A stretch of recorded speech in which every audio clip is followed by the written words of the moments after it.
Hey viewers, welcome to The Mask. Today we will talk about certain events that made everyone sad and emotionally hurt. Wait. This is not so sad as Dhoni or Raina's retirement. Okay, let me reveal that. Uttar Pradesh rape cases. For those who don't know what Uttar Pradesh is, it is a state in India, most populous state in India, you can say, fourth largest Indian state by area. So what happened? A 6-year-old girl from a village in UP's Hapur district was kidnapped and raped. Her sex organ was brutally attacked. Wait. From where did the word sex comes in for a 6-year-old child? Devastating, right? According to her, sex is a word in her school application form which denotes her gender. But for those animals who have hunted her, it is not so. She was found with a lot of blood around her. She has been admitted to the hospital and the doctors have confirmed the rape. A surgery was done. The doctors were not able to operate directly on her sex organ. You know why? Because of the fact it was brutally affected.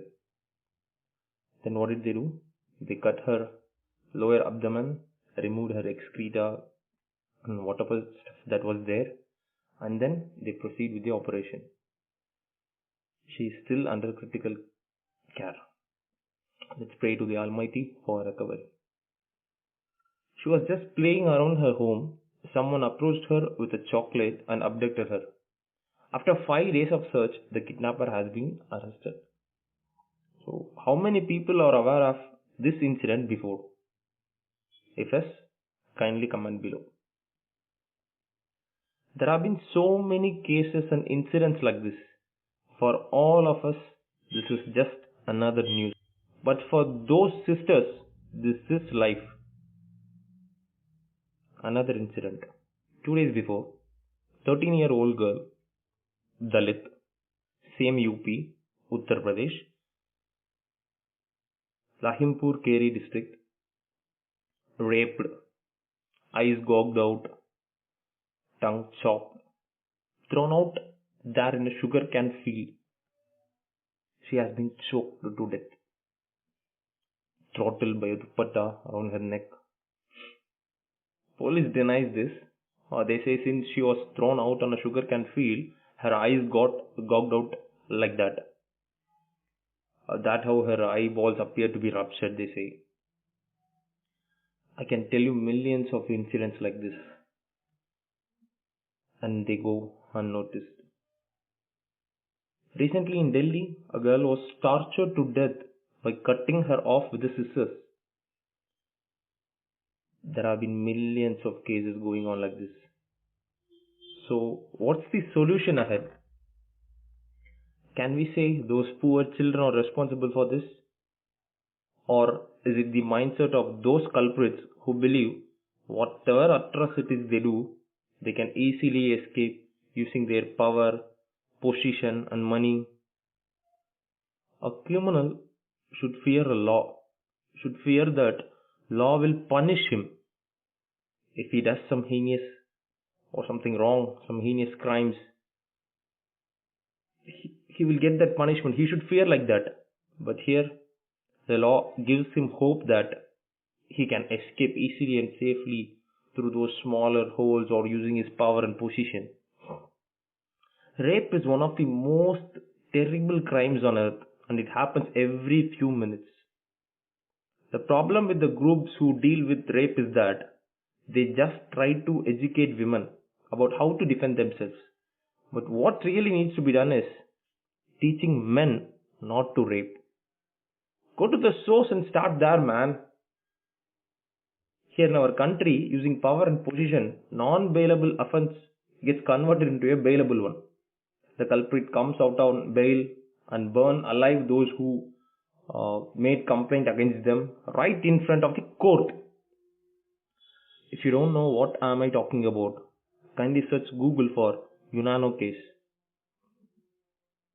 17-year-old girl, 4th June 2017, raped. BJP MLA Kuldeep Singh Segar. And that is more important thing.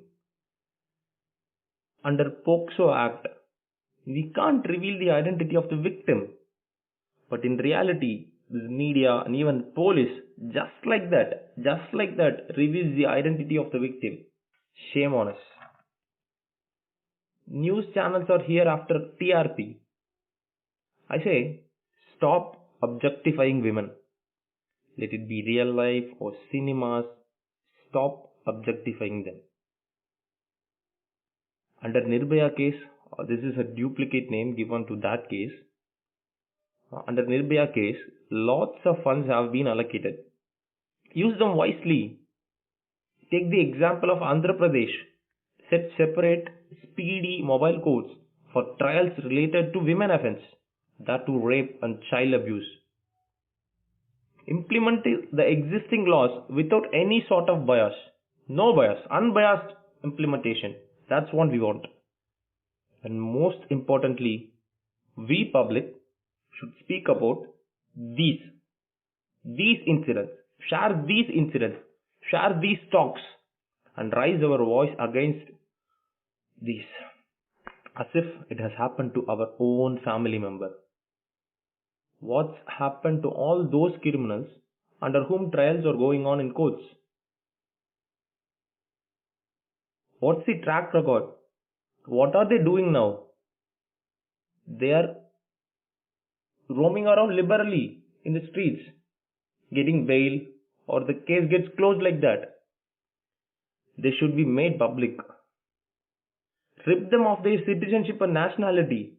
In spite of adding religion to CAA, Citizenship Amendment Act, try adding heinous crimes to CAA. If you do this heinous crime, your citizenship is invalid.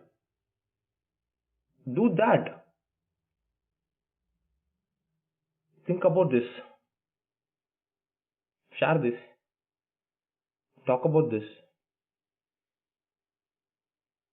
Stay tuned. Thank you.